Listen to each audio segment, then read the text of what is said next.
Hello everyone, it's Fox here, and today it's time to take a look at the Clio Relay once again, because in the State of Decay Update 6.0, Undead Labs added additional ways to obtain Clio ammunition through both the Red Talon crafting station and the Clio Relay, in an effort to make the Clio guns more appealing in the primary game of State of Decay 2, because the ammo was so scarce you would run out of ammo way too easily and it was too much of a pain to restock. So I'm going to go ahead and reanalyze the 6.0 Clio Relay and Red Talon crafting station to determine whether or not they make the Clio guns worth using. I'm not going to go over their basic functions, so if you're curious as to what they do, don't forget to check out my Red Talon facility and mod comprehensive video guide. And fair warning, I guess this is a spoiler, I am going to be pretty negative in this video, so if you are averse to negativity, you have been warned. Anyways, let's get this review started, beginning with the Red Talon crafting station.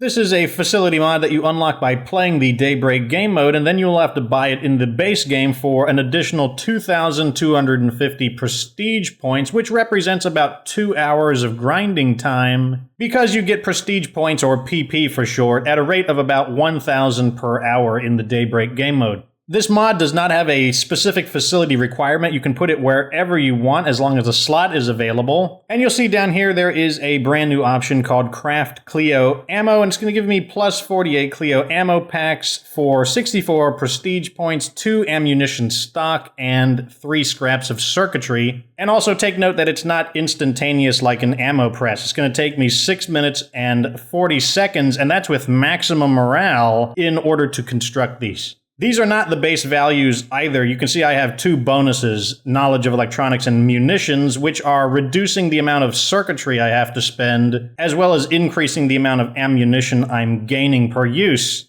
I don't know how much the unmodified circuitry cost would be, but I imagine that the ammunition output unmodified would be 32 rounds for a reason that will be clearer later. So is it worth it? Well, let's take a look at the Clio Relay first. So the Clio Relay is the very last unlock in the Daybreak game mode. You get an item known as the Clio Core, which costs 4,000 PP, which is 4 hours of grinding. And you can set the Clio Core up in any large open facility to produce the Clio Relay. And here you will see it has a new ability called Call for Clio Ammo Drop. Warning, causes zombie attack. Use the relay to request a supply drop of 256 rounds of Clio ammo. It too takes 6 minutes and 40 seconds to activate in the final tier of morale, but at least you're getting a whole bunch of ammunition instead of just 32 to 48. However, the cost is also greater, 512 for the ammo. Turns out that basically the base value of both of these facilities are providing ammunition at a rate of 1 round for every 2 prestige points.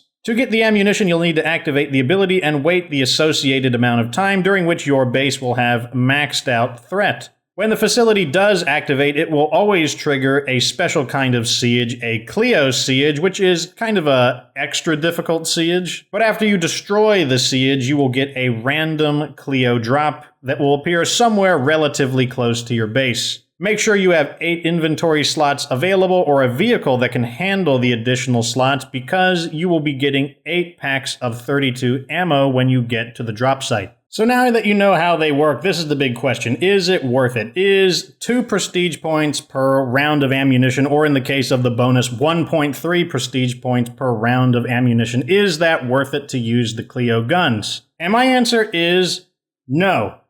You see, now that ammunition is no longer an issue for the Clio guns, we can really see with clarity the problem with the usage of these weapons, and really the problem with the Daybreak mode in general. There are 3 main reasons why I say no to this, and ironically only one of them actually has to do with the guns themselves. But let's just list the reasons first, and then we'll get into them. Number 1 is the game mode itself. The Daybreak game mode is not fun. It is extremely repetitive. So every time you pull the trigger and shoot a Clio round, you are that much closer to being out of ammo, and therefore you have to play the Daybreak mode to get more ammo. Issue number 2 is the ugly combo of being time-consuming and low reward. A full game, a full 7 waves of Daybreak lasts the better part of an hour, and it doesn't pay you that much prestige. It's just so stingy. And this leads to an experience that feels very grindy, very laborious. And ultimately, you're gonna feel like your time is better spent elsewhere. And lastly, an actual issue with the guns themselves is that while they are better than average weapons, they're good in ways that aren't really relevant to how you play State of Decay 2. The zombies, except Juggernauts, they all die in one hit, and it doesn't matter if you're firing expensive prestige point bullets or common 22 caliber bullets. What's more is that there are similar weapons that might not be quite as good, but they're more readily available and they don't use ammo that costs PP, or there are weapons that are actually better and are also easier to obtain. But anyways, let's get this analysis started with number 1. How fun is the Daybreak game mode?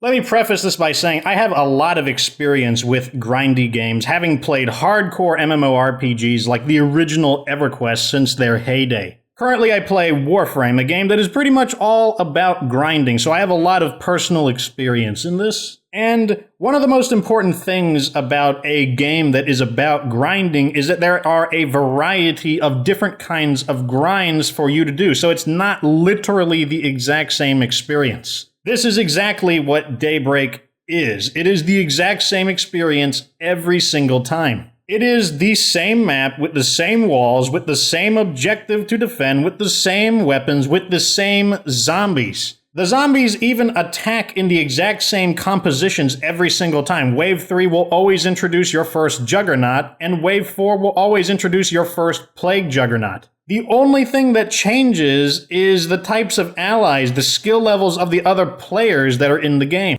The Daybreak game mode might be fun for the first 1 to 3 matches during the learning process because it feels fresh, but once you understand how to play, it is the same experience. Now, you might say a game like EverQuest or a game like Warframe, it's not a fair comparison because those games are built from the ground up with the grind in mind, so they have many grinds available. To which I would say that's absolutely true, and we want to consider the counter logic. If a good grindy mode involves a lot of different ways to grind, many options, then the reverse is true. A game mode with limited grindy options will probably be a bad mode. And if the reason why your game mode has a limited grind is because it's just a small DLC like Daybreak, then it stands to reason that you should not have made this kind of grindy mode for a small DLC that cannot support what makes grinding fun.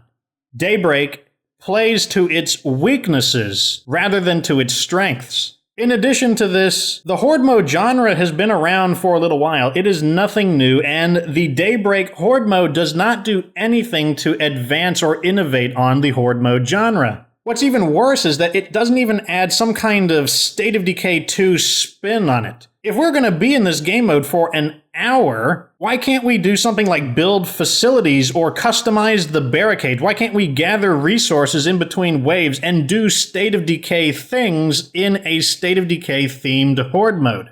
Overall, Daybreak's game mode, it's just not good. But let's move on to the second point, that it is a stingy game mode, and oh man, let me tell you, it is super stingy. For playing 1 hour, you are going to basically earn 1,000 prestige points, and that's not enough to buy any of the facilities or any of the facility mods. It's enough to call in 2 Clio drops. It's not enough to buy a Red Talon agent, and you can either buy 1 expensive weapon or 2 ordinary weapons. This is not a healthy grind. Let's go all the way back to the 90s, 1999, EverQuest. So you spend 1 hour in a dungeon just like Daybreak, a game mode of increased difficulty, but in EverQuest, you have multiple things that you're going to obtain from this dungeon. Yes, the main thing you want is EXP to level up, but you're also going to get money, as well as the potential for item upgrades because it is a dangerous dungeon. So there's actually multiple things that you're getting. You're getting the primary thing you want, EXP, but you could get surprised with an awesome item. So it's exciting. In Warframe, jumping to modern times, we could also spend 1 hour grinding for a specific thing, perhaps a piece of a rare rifle. Well, even if you don't get that piece of the rare rifle, you're going to get a whole bunch of other things along the way that are still useful. raw cash to do a whole bunch of different things with, crafting materials to build stuff, mods for your weapons and armor, and even if they're duplicate mods, those mods can be broken down into a resource that upgrades your existing mods. So even if you get things that you didn't directly need, they can be repurposed into things you do need. And so if you don't get that item you wanted after 1 hour, you're still walking away with good stuff.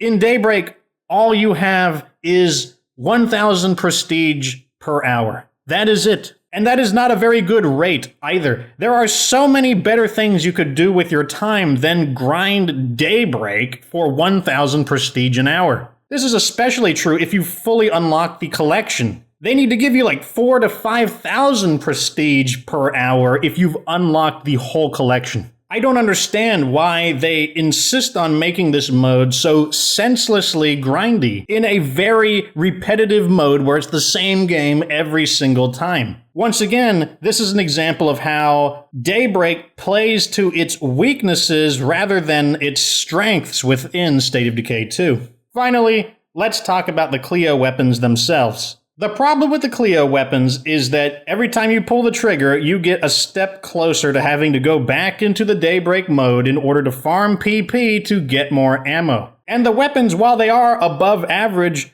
they're not so good that you need them. And that's because the way you play State of Decay is you shoot zombies in the head, and they all die in one hit except Juggernauts. We can take some of the weakest weapons in the game, like the Target Mark III, a .22 caliber pistol with hardly any firepower, and it will kill all the zombies in the game, including a feral, in one hit if you nail it in the head. It doesn't matter if it's a sexy Clio gun or not, it still kills them in one hit. As a result, there are far more accessible weapons that might be a notch worse than Clio weapons, but they do the job. But there's also weapons that are just totally better. Check out this Sleeper Cell PPK, a .22 caliber pistol that has a scope. Yes, you get rifle-like abilities to zoom in and shoot on a .22 caliber pistol. Then there's the Precision G17, another pistol, 9mm rounds this time, and it also is capable of zooming in, so rifle-like accuracy on a pistol. And it doesn't use prestige points to fire the ammunition. Why use the Clio shotgun when you can use the RTX Wolverine, which is just a hair worse? Look, this is a semi-automatic shotgun that uses the standard 12-gauge shells. It's magazine-fed with 9 shells in the magazine, and look how fast it reloads. You don't need the slightly higher performance that the Clio Combat Shotgun provides when you can just use the RTX Wolverine and not fire PP at your opponents.